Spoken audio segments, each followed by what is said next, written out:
Hello, I'm Farr, and this film is an accompaniment to my book Introduction to Conducting. Preparation is the key factor to success in most things, so let's get on with it. Try to imagine yourself as a conductor.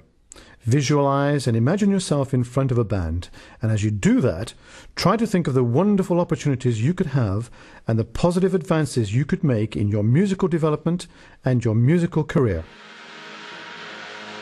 Think of your favorite music and feel the passion you have for it. Think of the opportunity you might have to share those feelings with an appreciative audience. And as you visualize yourself on that podium, try to control your feelings. If those demoralizing negative feelings try to make you give up, be brave and courageous and focus on your love for the music, because no one can take that feeling away from you. The first hurdle for an aspiring conductor is probably the act of standing on the podium in front of the musicians. And no matter what skills you have acquired prior to your first experience as a conductor, there is definitely a psychological barrier to overcome. Even if you are an experienced section leader or a respected soloist, standing in front of a band or an orchestra for the very first time can be awesome.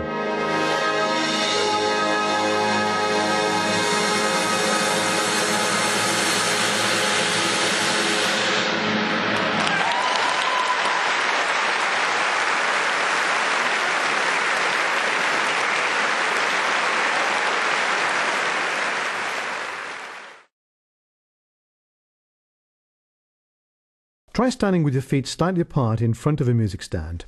Imagine a group of musicians in front of you, and with your favorite piece in your head, move your arms in sympathy with the music.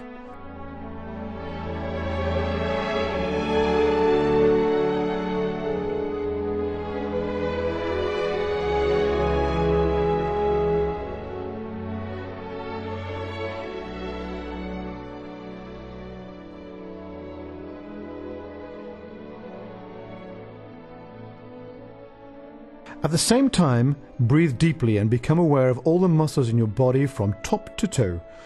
Try talking or singing in a dark, rich tone.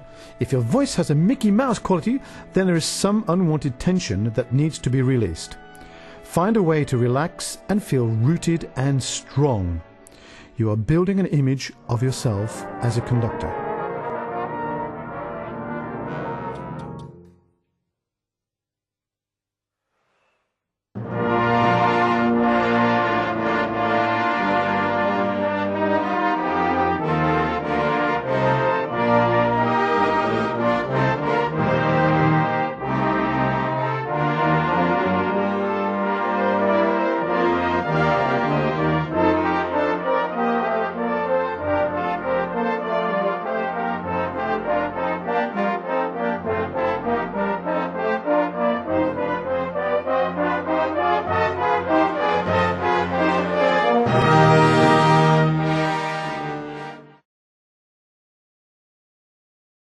Before we start though, we need to prepare thoroughly.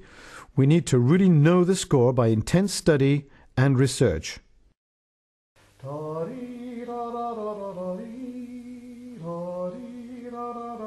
is it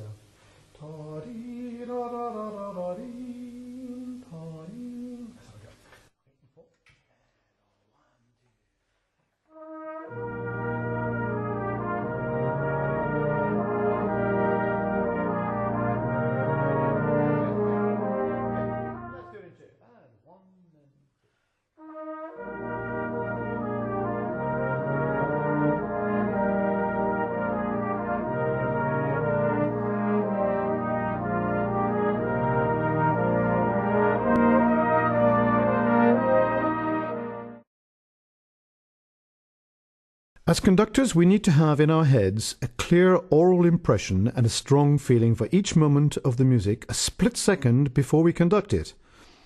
A good memory is useful, and how I marvel at those conductors who can memorize a whole opera. I can't conduct a march without the copy. Well, perhaps I could if I tried. Oralizing is the same as visualizing, but with the ears instead of the eyes. It's the ability of imagining the sound before you actually hear it. Marrying the sound you have in your head with the actual sound being produced is another necessary skill. We also need to be ahead in order to lead, and we need to feel deeply in order to inspire.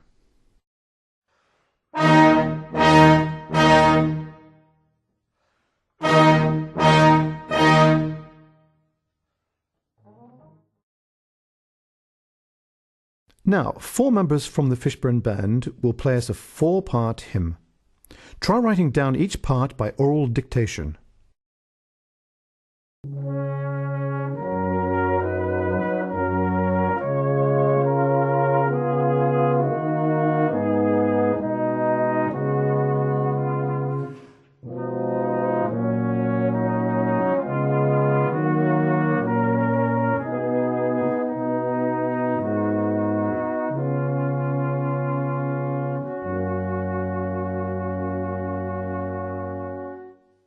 Not too difficult? Right. Now try this.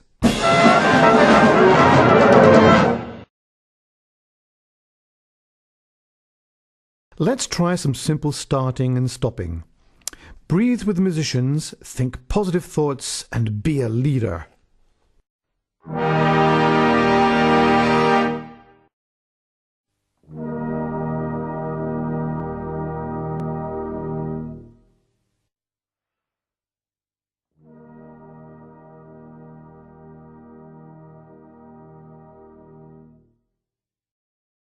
Coordinating independent hand movements is a skill which can be developed by most people. It's definitely not rocket science, so let's start simply with this exercise. Think of a simple action which requires coordinated, independent hand movement such as a crescendo and diminuendo. Visualize first what it might look like from your perspective. How might it feel? How might it sound? And then slowly at first, using a pulse in your head, trace out the movements with your hands in front of you. Up, 2, 3, 4, down, 2, 3, 4. Do it again and again, and with each repetition introduce a stronger feeling and let that feeling show in your hands. The muscles will become tighter and the actions more deliberate. Soon this gesticulation will feel natural and automatic, and a regular part of your expressive body language, which is ready for application to actually conducting music. Now you put this newly developed skill into action during rehearsal.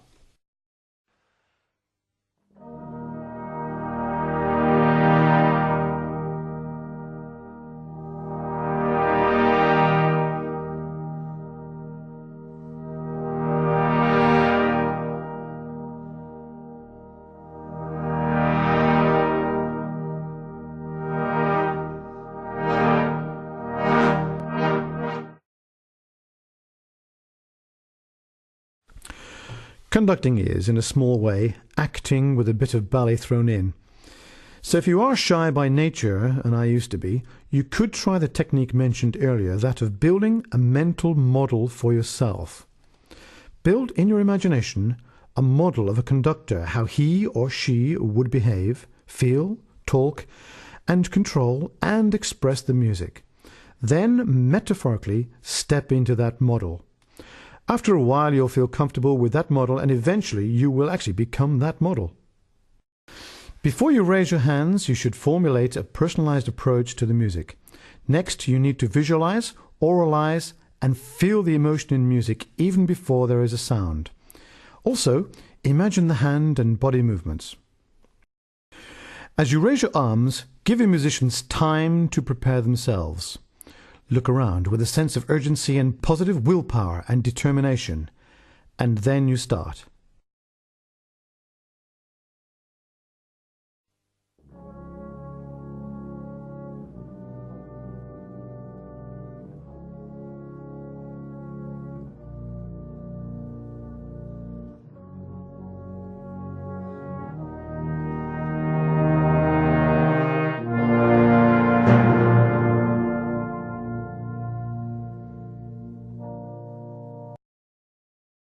The pickup action or preparatory beat is possibly the most important aspect to conducting.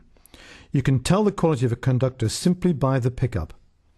The action must have in it all the ingredients of the music you're about to conduct, including tempo, dynamic, and style.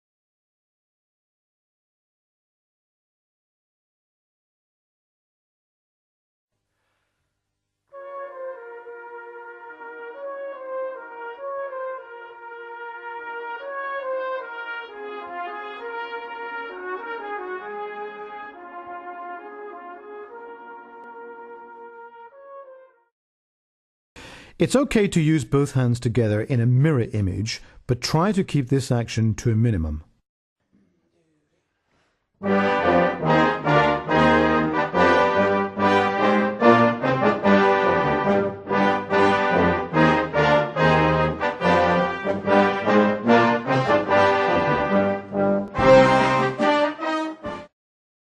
Basically, the right hand is of course for the beat and the left hand is for expression.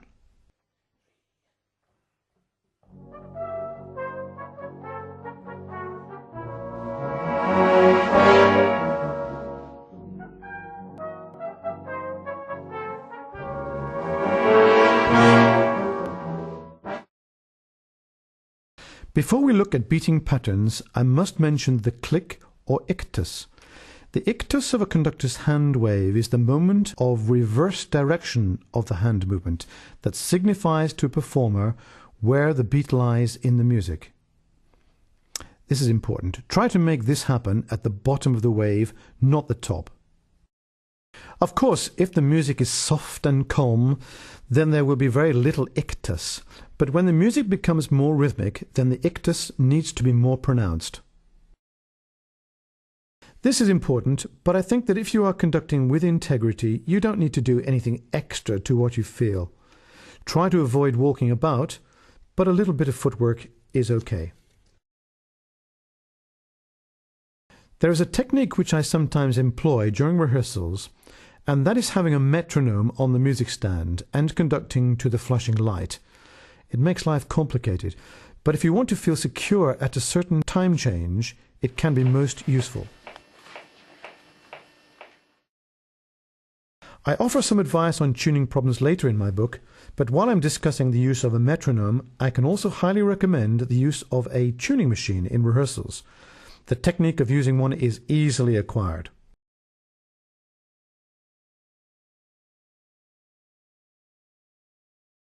There is a big difference between the sound I have in my head and the sound the musicians make, and there is often a time delay. Coming to grips with this difference is a skill which needs to be developed by a conductor as a priority. The process also needs a balance between the two. If I prioritize the auralized sound when I'm conducting, I can't hear many details in the actual performance.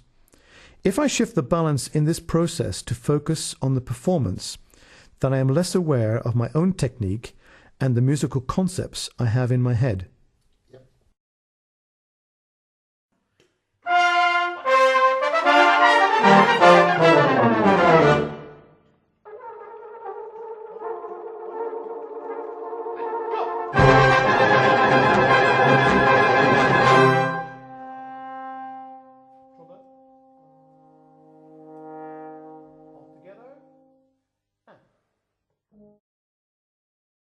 Whereas you can expect professional musicians to be warmed up and tuned up before rehearsal starting time, amateur players will welcome some kind of warm-up routine.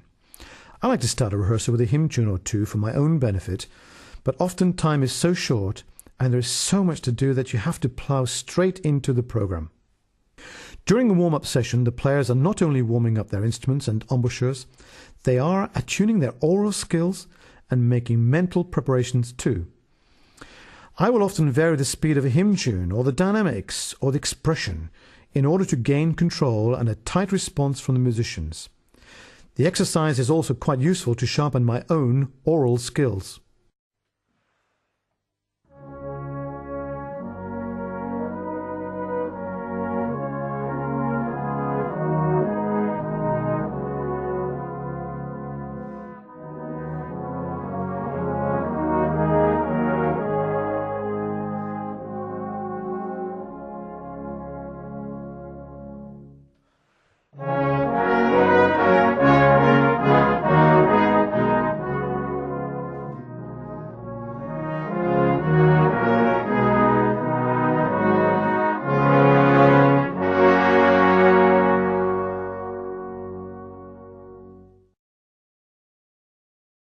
Bearing in mind the concept of aligning planning, rehearsals and performance, it's important for the conductor to know what he hopes to achieve.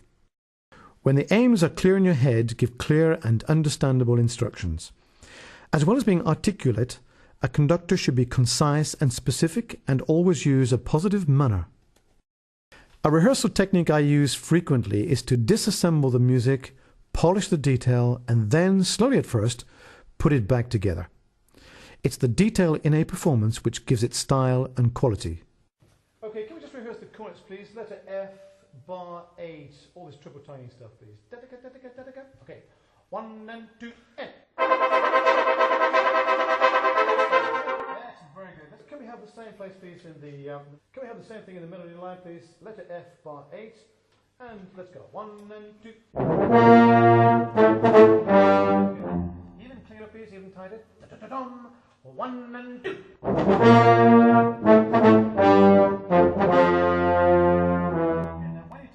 Don't lose the tempo. Keep it going, please. Try again. And 1 and 2.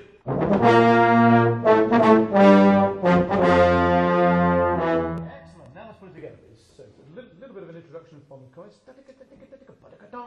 1 and 2.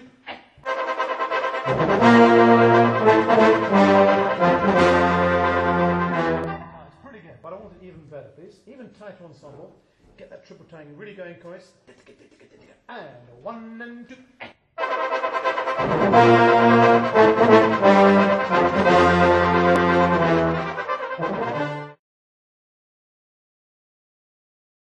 Let's start with one beat in a bar. Trace your hand, with the baton if you like, through the air in an up and down motion. Imagine a mezzo forte dynamic with a fairly rhythmic style at a medium tempo. You'll feel the benefits soon. Do you remember the boy in the Karate Kid film who followed the instructions to wax on and wax off? Try to imagine each beat subdivided by 2 in simple time. 1, 2, 1, 2. You could think of the farandole from La Lesienne.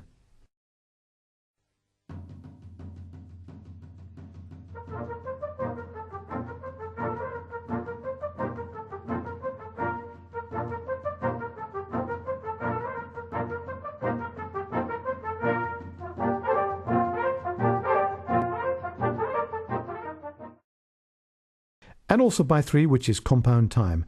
1, 2, 3, 1, 2, 3.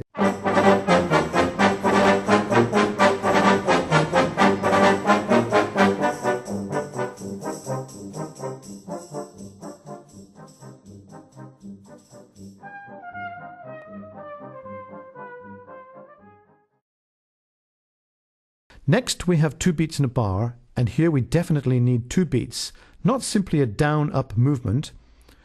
Try a U-shape so that the first beat looks stronger. Let's imagine each beat subdivided by 2. You could think of a march.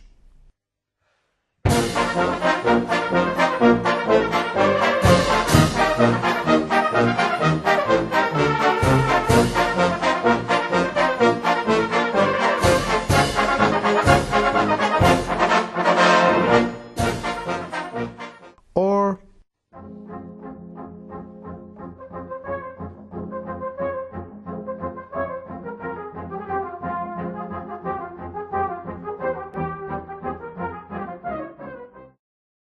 now 2 in compound time, so you get 6/8.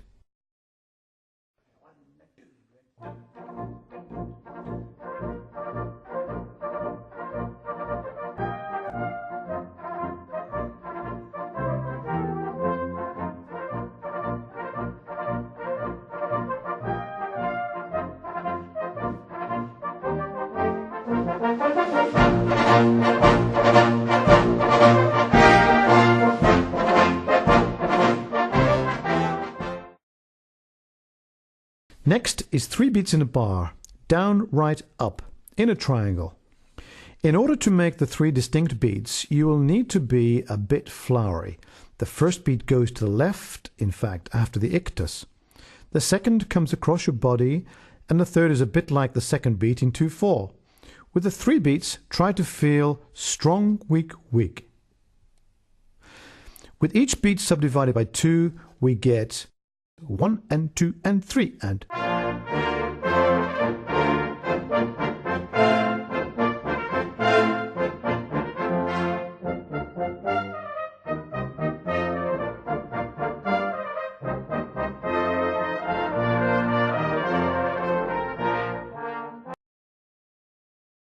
In compound time, we get 1-ender, 2-ender, 3-ender.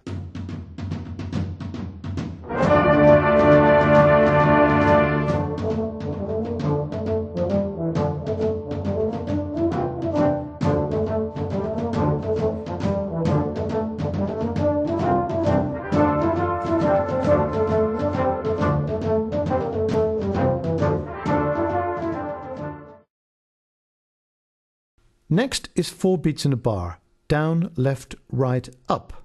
Again, be flowery and give each beat a bounce. A word of caution here though, beware of the bouncy beat.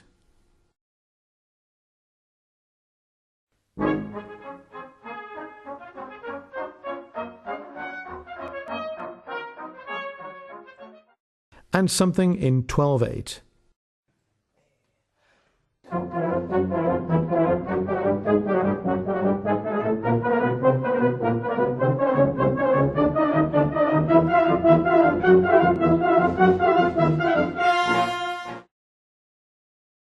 Those are the most common time signatures, but let's briefly examine some more conducting shapes. Because 5 is an uneven number, the music and the shapes must be divided into 3 plus 2 or 2 plus 3. We borrow from previous shapes for these. 3 plus 2 is down, left, left, right, up.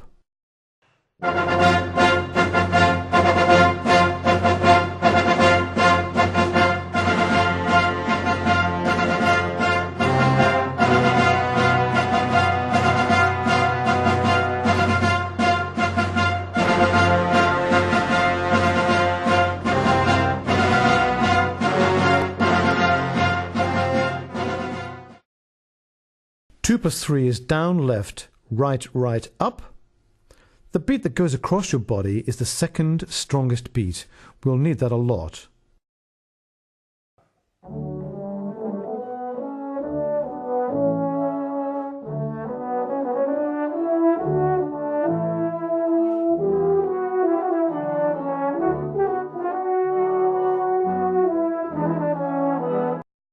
I know it should be in 2.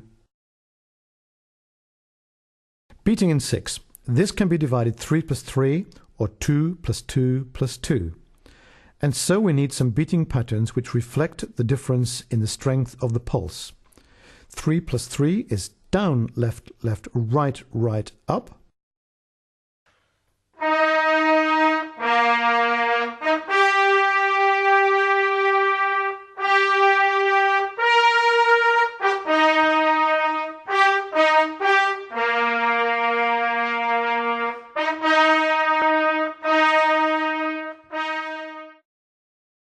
2 plus 2 plus 2 is down, left, right, right, up, up. Can you see how all these beat patterns are related?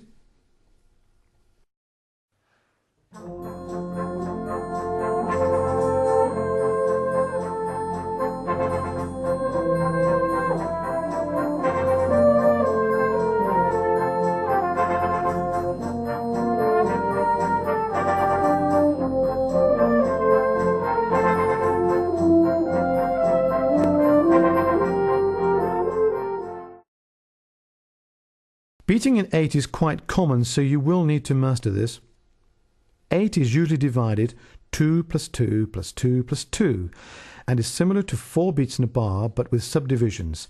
Down, left, left, left, right, right, up, up.